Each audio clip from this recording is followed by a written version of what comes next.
चिराग पासवान ने UPSC lateral भर्ती पर जताया एतराज। नमस्कार, मैं प्रियांशु त्यागी और आप देख रहे हैं समाचार 24+।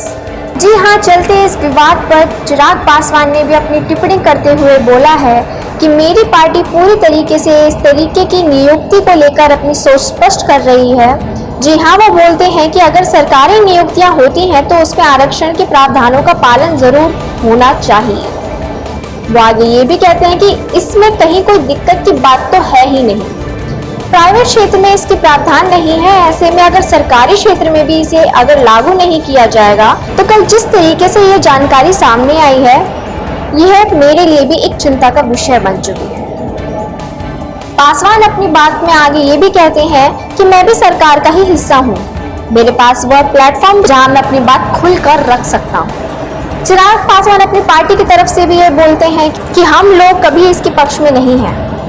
वो आगे ये भी कहते हैं कि जिस तरह ये नियुक्तियां हुई हैं, जिसमें बिना आरक्षण के प्रावधानों के मद्देनजर रखते हुए यह किया गया है, यह सही नहीं है।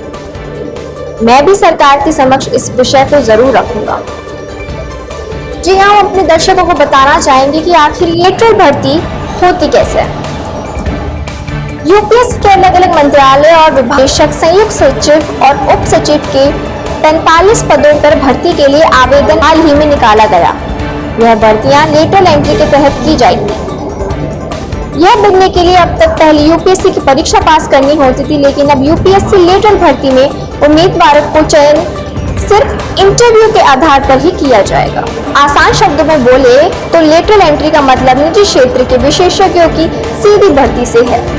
आपको बता दें, इस भर्ती के विवाद के दौरान विपक्ष में राहुल गांधी का गुस्सा बढ़ चढ़कर फूट रहा है। उन्होंने इस भर्ती के दौरान बीजेपी सरकार को अपने घेरे में ले लिया है। वहीं चिराग पासवान के किए हुए दावे पर अब अगला क्या प्रमुख कदम उठाएगी बीजेपी सरकार, हमें बताएं अपनी राय कमेंट सेक्शन में।